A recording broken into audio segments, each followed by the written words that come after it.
15일 큐티 클래스에 온 친구들을 환영합니다. 오늘 말씀은 신명기 18장 15절에서 22절 말씀이죠. 자, 우리 제목 같이 한번 읽어볼까요? 말씀을 맡은 우리. 다시 한번 말씀을 맡은 우리. 말씀을 함께 15절부터 읽겠습니다. 너희 하나님 여호와께서는 너희를 위해 너희 형제들 가운데서 나 같은 예언자를 일으키실 것이다. 너희는 그에게 귀 기울여야 한다.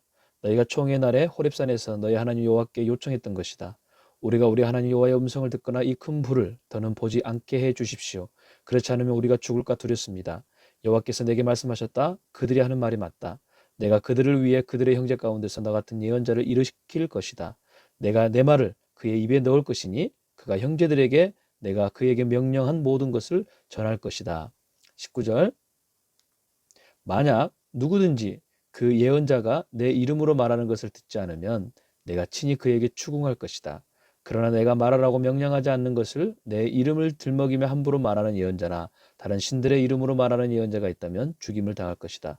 너희는 스스로 여호와께서 말씀하시지 않은 것인지 우리가 어떻게 알겠습니까? 할 수 있을 것이다. 만약 예언자가 여호와의 이름으로 선포하는 것이 실제로 일어나지 않으면 그것은 여호와께서 말씀하신 것이 아니다. 그런 예언자는 함부로 말한 것이니 두려워하지 말라. 아멘. 2017년과 2019년에 방영한 사이비 스릴러 드라마 구해줘 1, 2. 자, 시즌 1과 시즌 2인데 이 드라마를 통해서 사이비 이단 종교의 문제점과 심각성을 알리는 사회적으로 그런 계기가 되었죠. 구해줘 시즌 1이 방영되었을 때 사람들은 종교에 대하여 굉장히 냉담한 반응을 노골적으로 표현하기 시작했죠. 특히 기독교에 대한 발언은 인격 모독도 서슴지 않았어요. 이런 사태가 한창일 때 왜 유독 기독교를 타겟으로 하나 싶어서 목사님도 한번 봐봤어요. 이미 드라마가 끝난 다음에 그 내용을 보니까 기독교의 이단 사이비 문제점에 대한 스토리를 갖고 있었다는 거죠. 예를 들어 이런 이단이에요. 통일교. 여러분 들어보셨을 거예요. 문선명. 이미 죽었지만 JMS 정명석. 이 사람은 감옥도 갔다 왔어요. 그 다음에 신천지 요즘 핫한 코로나 때문에 드러난 이 신천지 이만희 교주. 점점 나이가 들어가고 기가 먹먹해지는데 본인이 누구다? 성령입니다. 그러면서 많은 사람들이 이러한 이단 종교의 사이비에 빠져서 가정이 파탄하고 개인의 삶이 엉망이 되어지는 그런 일들. 자, 이들도 교회를 세우고요. 포교 활동을 하니 일반 교회도 마찬가지라고 세상 사람들이 오해하게 되는 것이죠. 그러면서 이런 말들이 공감하게 됩니다. 그게 뭐냐면 종교는 국민의 아편이다. 자, 이런 말들 들어봤어요? 바로 칼 마르크스라는 사람이 한 말이에요. 재밌는 것은 이 사람도 유대인 기독교 가정에서 태어난 신앙인인데 왜 이런 말을 했을까? 많은 이유가 있겠지만 결론적으로 종교가 갖는 어두운 면만 보였기 때문이죠. 마찬가지예요. 이 기독교 이단 사이비를 통해서 사실 많은 사람들은 그러한 부분만, 어두운 부분만, 좋지 않는 부분만 보고 있다는 거예요. 요즘 신천지라는 이런 이단을 통해서 사실 교회까지도 그렇게 취급받고 있다는 것이죠. 자, 요즘 표현으로 이 말을 좀 각색을 해봤어요, 목사님이. 종교는 국민의 바이러스라고 말하지 않았을까. 종교가 무엇이기에 사람들이 찾고 또 왜 필요로 하는 것일까? 종교란 신이나 절대적인 힘을 통하여 인간의 고민을 해결하고 삶의 근본 목적을 찾는 문화 체계를 말한다고 해요. 이러한 개념은요, 인간이 정리한 것이고, 과연 성경은 어떻게 이 종교에 대해서 설명하고 있을까? 오늘 본문이 이에 대한 해답을 주고 있어요. 당시 가나안 땅에 바알과 아세라는 그 이방 종교가 있었는데 이것들은 모든 우상을 대표하는 그러한 이방 종교였어요. 그러한 곳에 하나님은 이스라엘 백성들을 이제 보내시죠. 그리고 그 땅을 들어가게 하신 이유가 있는데 그게 무엇이다? 더 이상 이단 사이비와 같은 가짜 종교가 판치는 세상이 아니라 진짜 종교가 무엇인지 말씀해 주시기 위함이라는 것이죠. 자, 다시 말하면 이스라엘 통해서 바알과 아세라와 같은 그런 우상이 아닌 하나님이 참 신이심을 나타내기 위함이라는 거예요. 그냥 하나님이 가나안 땅을 정복하라 그러진 않았어요. 이러한 이유가 있었다는 거죠. 자, 이 말씀에 우리도 독일하게 좀 적용해 봤으면 좋겠어요. 그리고 영적 도전으로 받아들이면 좋을 것 같아요. 우리는 지금 이 시대 속에서 살아가는 예수님을 믿는 크리스천이라는 것이죠. 세상 사람들은 우리를 향해 뭐라고 불러요? 기독교인. 이단인지 사입인지도 구분하지 못하고 그렇게 바라보고 있다는 거죠. 하나님은 진짜인 우리를 통해서 가짜들이 이제 드러나 사라지길 원하신다는 거예요. 언제까지 가짜들이 판을 치게 할 것인가? 얼마나 많은 영혼들이 유혹에 빠져 비탄에 처하게 놔둘 것인가? 여러분, 이단 사이비에 빠져서 얼마나 많은 사람들이 힘들어하고 있는지 여러분 주위를 한번 둘러보세요. 정말 많습니다. 하나님을 제대로 믿지 않으면, 알지 못하면 누구든지 방황하게 되어 있어요.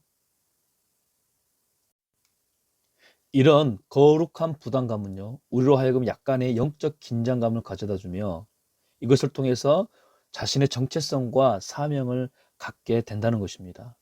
자, 15절의 말씀을 가지고 이걸 설명하자면 우리 모두는 하나님의 말씀을 맡은 사람이라는 거예요. 여기 뭐라 그래요? 나 같은 예언자를 일으킬 것이다. 너희는 그에게 귀 기울여야 한다. 나 같은 예언자? 광야에서 모세는요, 하나님과 백성 사이에서 중보자가 되어 백성에게 하나님의 뜻을 전해주고 그들을 바른 길로 이끌었어요. 모세가 죽은 후에는 새로운 예언자들이 그 역할을 계속해 나갈 것이라는 거죠. 백성은 그들이 전하는 누구의 말? 하나님의 말씀을 듣고 그 들은 대로 순종해야 하는 것이죠. 진짜 종교는 참 신이신 하나님의 말씀이 선포되고 그 말씀대로 순종하는 사람들이 세워가는 개인, 가정, 공동체로 세워져 간다는 거예요. 이것을 우리는 큰 의미에서 하나님 나라라고 명명하고 있다라는 거예요. 하나님은 이처럼 각 사람에게 하나님의 마음, 비전을 주셔요. 그리고 그것을 하나님은 함께 이루어 가십니다. 그 가운데 한 사람이 바로 여러분이라는 거예요. 하지만 문제는 하나님의 말씀을 맡은 자로서 주의해야 할 것이 있다는 거예요. 그게 뭐냐면 예언자들 중에도 가짜가 있다는 거. 다시 말하면 하나님의 말씀을 맡은 자로서 조심해야 한다는 상황이에요. 상황이 있을 수 있다는 거죠. 모세는 그들을 그래서 분별하는 방법을 22절을 통해서 알려주고 있어요. 만약 예언자가 여호와의 이름으로 선포하는 것이 실제로 일어나지 않으면 그것은 여호와께서 말씀하신 것이 아니다. 그런 예언자를 함부로 말한 것이니 두려워하지 말라. 여호와의 이름으로 전하는지 그리고 그 전한 말씀이 실제로 이루어지는지 너희가 보라는 거죠. 그렇지 않으면 두려워할 필요도 없다는 거예요. 자, 사람의 생각, 사람의 감정, 사람의 이론이 전해진 곳에는 결코 하나님의 역사는 있을 수 없다라는 거예요. 진짜 종교가 필요한 시대입니다. 지금이 진짜 크리스천이 필요한 시대가 우리가 살아가는 시대예요. 그만큼 가짜가 많다는 것이고 앞으로 시대적으로 요구하게 될 것이라는 거죠. 가짜는요, 진짜가 있을 때 구별되는 거예요. 당연히 자연스럽게. 그러므로 여러분이 진짜 기독교인으로 서 있기를 바랍니다. 나의 생각이 아닌 하나님의 말씀을 맡은 자로서 내가 그런 사람으로서 하나님의 말씀을 전하는 것이죠. 나의 감정이 아닌 또 하나님의 마음을 나타내는 사람이 되어야 한다는 것이죠. 나의 이론이 아닌 성경적 가치관을 전하는 그런 사람이 돼야 한다는 거예요. 모든 해답, 길, 진리는요, 성경 속에 있기 때문이에요. 자, 왜 모든 것이 성경 안에 있느냐, 속에 있느냐? 왜냐하면 지금은 예언자를 통해 말씀하시던 구약 시대와는 좀 달라요. 그리고 예수님 오신 이후인 신약 시대와도 다르다는 거예요. 왜냐하면 모든 예언이 다 어디에? 이제는 성경에 다 기록되어 있기 때문이라는 거예요. 우리는 분명 하나님 말씀을 맡은 자로서 서 있는 그런 사명자입니다. 그렇지만 우리가 주의할 게 무엇이다? 성경 밖에, 성경이 아닌 다른 것, 사람의 생각, 감정, 이론이 말하는 것이라면 그 모든 게 다 뭐다? 가짜다. 또 거기에 우리가 귀 기울일 필요가 있다 없다? 없다. 주의해야 된다는 것이죠. 그래서 목사님 앞으로 우리 푸초가 좀 성경을 배우는 시간을 많이 가졌으면 해요. 그리고 더 기대하는 것은 뭐냐면 목사님은 우리 푸초를 통해서 하나님이 많은 청소년들을 참신이신 하나님을 알게 되고 믿게 될 거라는 것이죠. 기도하겠습니다. 하나님, 이 시대가 참 거짓으로 또 가짜들이 그래서 많은 사람들을 유혹하고 있습니다. 그리고 똑같이 교회가 그러한 비난과 모욕을 가짜들을 통해서 받고 있는 이때에 마냥 우리가 불평할 게 아니라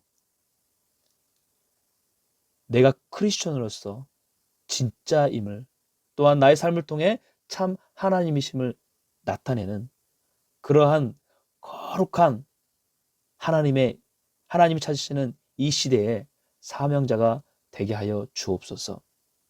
그래서 우리를 통해 우리 부처를 통해 하나님이 참 하나님이심을 나타내게 하여 주옵소서. 예수님의 이름으로 기도합니다. 아멘. 자, 내일도 우리가 다시 말씀 안에서 만나기를 바랍니다. 꼭 기억하세요. 오늘 하루 우리는 누구다? 하나님의 말씀을 맡은 자라는 거예요. 그러한 존재로서, 그러한 사람으로서 우리의 삶이, 오늘 우리 하루의 삶이 하나님 보시기에 또 다른 사람들 보기에 진짜 크리스천의 삶으로 살아가기를 축복합니다. 내일 다시 만나요. 안녕.